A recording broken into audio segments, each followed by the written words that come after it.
Hey guys, thanks for dropping by. Today I'm showing you this 10 amp solar charger made by Renogy. The product specifications for this controller is printed on the side of the box. I like using Renogy products because they're reliable and they're budget friendly. Let's unbox this so I can show you what's included with the packaging. Register your product with this warranty card. Also included are these vinyl stickers. The product manual is very easy to understand. It is well written and has a lot of illustrations to guide you through the installation process. Take some time to read it and then keep it in a safe place. It tells you how to hook this up to your solar panels and batteries. Let's take a closer look at the solar charger itself. It is made of plastic and very small and compact. Depending on your solar system, this does come in 10, 20, and 30 amp versions. There are positive and negative termination points for your solar panels and batteries. One thing that I really like about this solar charger is the LCD display panel.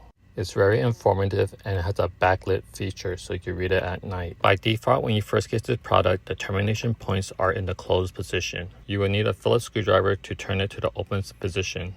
The wires will not fall out when you tighten the screws on the termination points. Make sure you put the wires in the correct positions, with the red going to the positive and the black going to the negative.